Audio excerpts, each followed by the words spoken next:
American dream does not come to those who fall asleep. The American dream.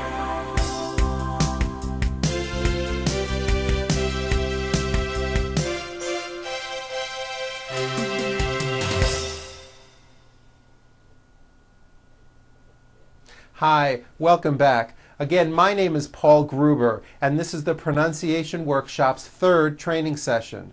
In this class, we will cover the American TH sounds, both the unvoiced TH, th, and the voiced TH, th.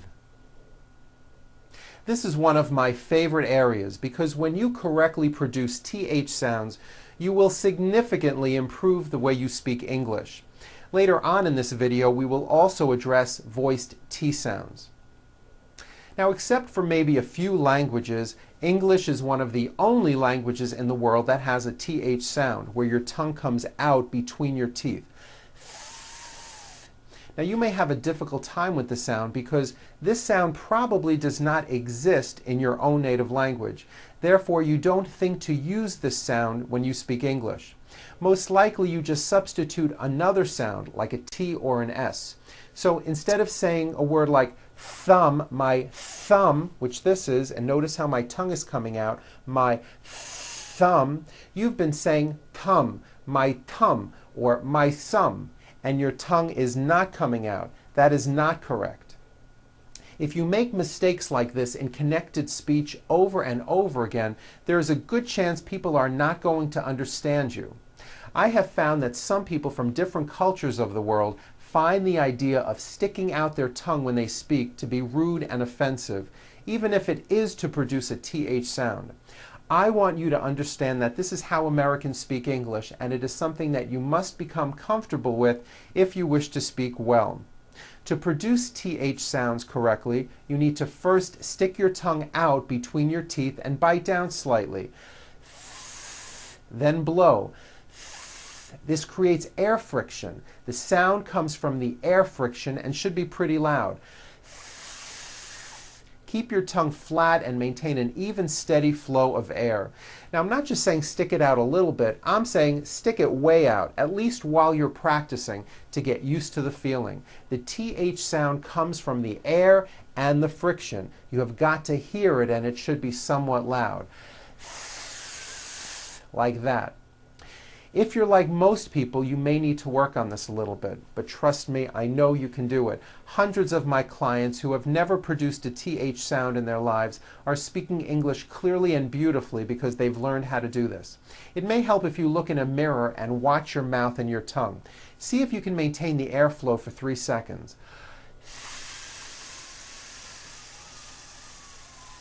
Like that. Woof. I know this may feel very strange and uncomfortable to do possibly, but soon you'll get used to it, and this small change in your speech is going to really improve how your English sounds. Now, the TH sound is a friction sound and is not as loud as other speech sounds. Therefore, American speakers stretch them out a little bit. We don't even realize we do this, but this makes the sound come out clearer. Let me show you what I mean. Let's look again at the word thumb. For practicing purposes, think of the word in 2 beats. 1, 2. Thumb, like that. You see that? Notice how long I'm holding the TH sound. Thumb. It's not good enough just to put your tongue between your teeth and say a TH word like this. Thumb. You see that? My tongue came out, but there was never any air friction. That's not good. You must stretch out the TH sound and hear the air friction. Thumb, like that. Let's practice some words with TH sounds. First, at the beginning of words. Here we go. Thanks, thick, thunder, Thursday, think. Now in the middle of words. Anything, bath mat, toothpick, athletic, mouthwash. Now at the ends of words. Bath, north, beneath, forth, south. Very good. Okay, now let's talk about voiced TH sounds.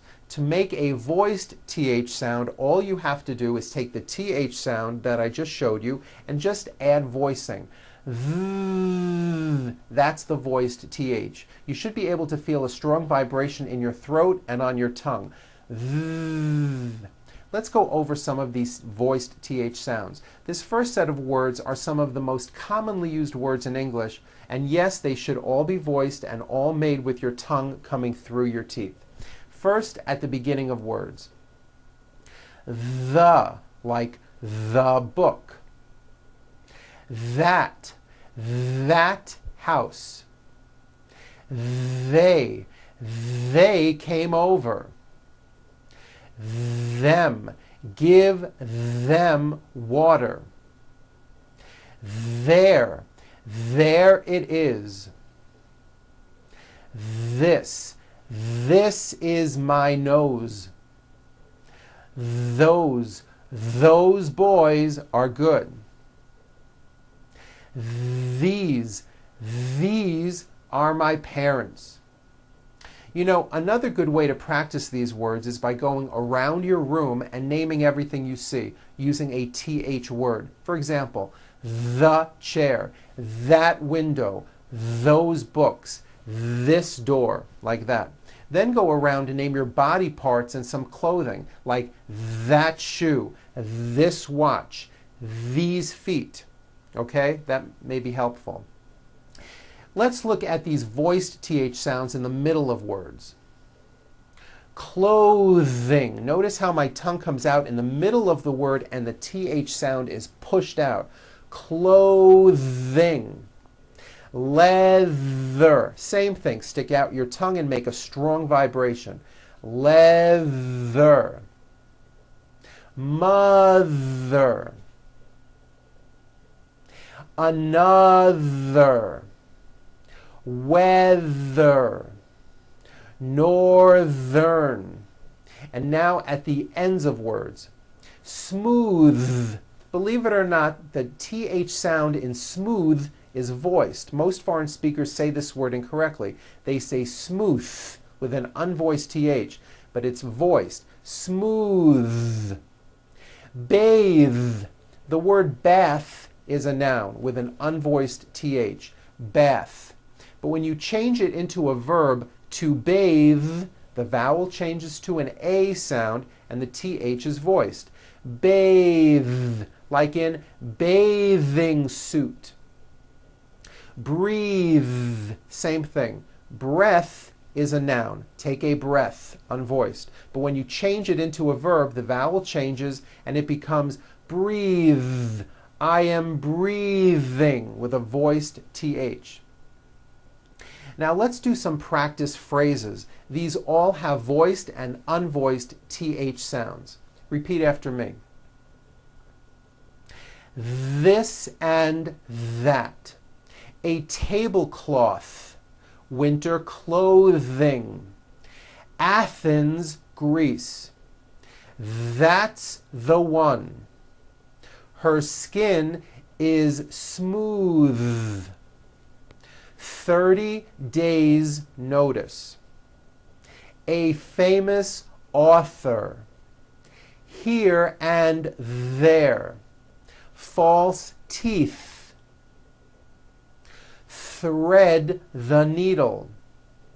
A thoughtful gift. Thunder and lightning. Thumbs up. Repeat these sentences. Thelma arrived in town last Thursday. I'm having trouble threading this needle. I need 33 thick thermometers. The thing they like best about Athens is the weather. This thrilling novel was written by a famous author. He will be through with his work at 3:30. Now and then she likes to buy new clothing. They thought they were going to northern Spain. Which tablecloth shall we use for the party? That was the 33rd theater to open.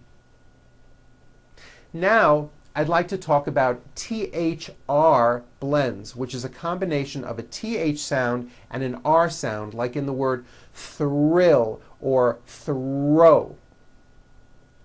When producing these blends, I want you to be aware that the R is the strongest sound of the blend and is louder than the TH, just like what we talked about in the first session. So when you see a word which begins with THR, first make the TH sound and then strongly push out the R. Let's practice a few of these. Thread, thread the needle. Throw, throw the ball. Throat, my throat is sore. Thrill, a thrilling ride. 3 more days. Threw, yesterday he threw the ball. Throne, the king sits on a throne. Okay, now let's go over this reading paragraph. It has many TH sounds and it might be difficult, but it is a very good paragraph to practice on. You may want to watch me do this a number of times. Keep your eyes on my mouth and notice how often my tongue comes out. Try to do the same thing. Here we go. Nurse Thatcher was thankful it was Thursday. She knew that on Thursday she had to deliver 33 boxes of thermometers to the North American Athletic Club. They thought that thermometers were necessary for testing the hydrotherapy baths. This was thought to benefit the athletes with arthritis. The athletic trainers required authorization to provide hydrotherapy to the youthful athletes on the 3 bulletin boards with thumbtacks throughout the athletic club. Rather than risk the health of the athletes, they thoroughly checked the thousands of thermometers to ensure their worthiness. Otherwise, they needed to be thrown away. Very good. I hope that wasn't too bad. As I said, that is an excellent paragraph to practice on. You should review it a few times if you can. Okay, now, as I've always said, English is a crazy language and there always seems to be exceptions. Here are a few TH exceptions that I'd like to point out. Although these next words and names are spelled with a TH, they are pronounced as if they were spelled with a normal T, like that. And these words are Thomas, Thompson, Teresa, Thailand, Thames, like the river, Esther, and thyme, which is a spice. Okay, now let's take a moment and talk about T sounds. The T sound is an unvoiced sound, like in the name Tom or the word TV. If you add voicing to a T, what do you get? T, t, t, d, d, a D. Remember? We went over this in the first session. What I want to tell you is, in American pronunciation, we like to make things easy. So if a letter T falls between 2 vowel sounds, which are voiced, so if it falls in the middle of vowels, then the T is pronounced as a D and the whole word is voiced. This is very easy and you may already be doing this correctly. Here are 3 examples. Water is pronounced as water. The T turns into a D and the whole word is voiced. Water. I want water. Better becomes better. She's feeling better. And butter becomes butter. Please pass the butter. This should be simple. So now that you know that, practice saying this poem with me. Remember, all the T's are pronounced as D's because they fall between vowels. Betty bought a bit of better butter. But, said she, this butter's bitter. If I put it in my batter, it'll make my batter bitter. Again, notice that you do not hear any T sounds. T, t. They're only D's, d, d, which are voiced. Go over this poem a few times. It's also printed in your manual. Once you get good at it, try speeding it up. I'll do it one more time for you, a little bit faster. Betty bought a bit of better butter. But, said she, this butter's bitter. If I put it in my batter, it'll make my batter bitter. Well, that was a mouthful. Okay, start by practicing it slow and then later get faster. Try to let the words just roll out of your mouth. That's it for today's session. Try spending some time in front of a mirror and practicing those TH sounds like thumb and throw. This small change will really improve your English and make you a lot more understandable. I'm Paul Gruber with the Pronunciation Workshop, and I'll see you at our next session. Goodbye.